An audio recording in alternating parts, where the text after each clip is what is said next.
Turning to politics now, several high-profile cabinet ministers are throwing their hats into the ring this week for the Liberal leadership. But according to a new poll, the front-runner, at least according to the public, is not in government. Our Legislative Bureau Chief Keith Baldry is live in Victoria. And Keith, this poll puts Christy Clark on top. Yes, it does. And before we get into it, some background. This is a poll that was actually commissioned by supporters and friends of Christy Clark.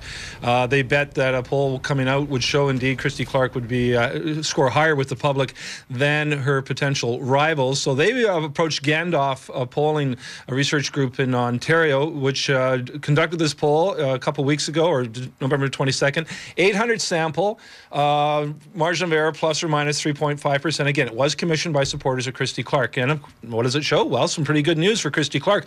When the Liberal people who said they were willing to vote Liberal in the next election, presumably similar to the makeup of the party right now, Christy Clark comes out on top by a big margin. 35% of BC Liberal voters say they support Christy Clark.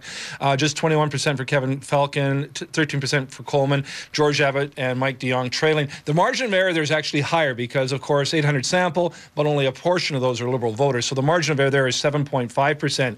However, when you factor all the voters in again, determining how people would vote at an election time, were the various candidates leaders, again, Christy Clark comes out on top ahead of them. So against the NDP, Christy Clark is 38% versus the NDP 27%. Mike de Jong is second, Kevin Falcon, Rich Coleman, and George Abbott. All of them very competitive, though. So it's sort of glass half full, half empty here for all the candidates there. But Christy Clark, again, seems to pull better with the public, perhaps because she's an outsider in the minds of a lot of people. She's not part of the current cabinet. She's not part of the current she's on the radio every day. High profile. Yeah. George Abbott, much lower profile. So it's encouraging news for Christy Clark, which is one big reason I think you're going to see her declare her candidacy sometime next week. She can't do it this week because every day seems to be taken up by different leaders. You got Kevin Falcon tomorrow, Mike de Jong on Wednesday. We're still waiting to see what Rich Coleman's going to do, and of course Christy Clark next week. So it's going to be an interesting race, and you're going to see more than one poll, I guarantee it, before February 26th. All right, Keith, thank you.